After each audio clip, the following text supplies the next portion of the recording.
தூங்குவதற்கு முன்னால பொறுமதி என்ன தெரியுமா? சூரத்துல் முல்க், தபாரக்கல்லதி பியதிஹில் முல்க் இருக்குது. இதை ஓதாம ஒரு நாளும் தூங்கிடக்கூடாது.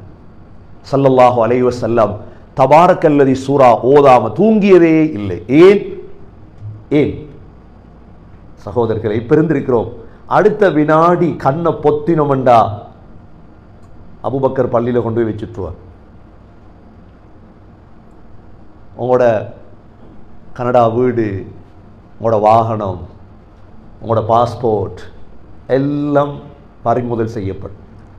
அப்போதான் யோசிப்போம், அபூபக்கர் பள்ளியில் ஜனாசா ரூமில் படுக்கக்குள்ள தான் யோசிப்போம், எங்கடா மனைவி நேத்திரவு என்னோட தானே தூங்கினாள், எங்கடா பிள்ளைகள், உடனே போட்டுருவாங்க. தெரியும் தானே?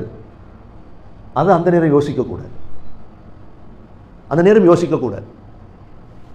இரவைக்கு அங்கே தான் தூங்குவோம். இரவைக்கு மவுத் ஆயிட்டோம்டா அங்கே மனைவி ஒரு நாளும் விரும்ப மாட்டா பெட்ரூமில் தலைவாணியில் போட்டு வைக்கிறதுக்கு. உங்களை விரும்புவா? எப்படி மாறுதுன்னு பார்த்தீங்களா சிந்தனை?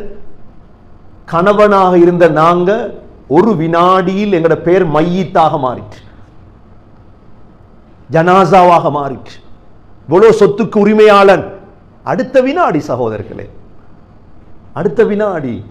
அப்ப அடுத்த ஊடு எங்கட கபர், அடுத்த வீடு. இன்றைக்கு மௌத்தான நாளைக்கு நாங்க யோசிக்காம இருக்கிறோம், அவ்வளவுதான். நாங்க இதை யோசிக்கல. யோசித்தோம்னா தபாரக்கல்லதி விடமாட்டோம் ஒரு நாள். இந்த தபாரக்கல்லதியை ஏன் ஸல்லல்லாஹு அலைஹி வஸல்லம் ஓதி காட்டினார்? 30 ஆயத்து தான்.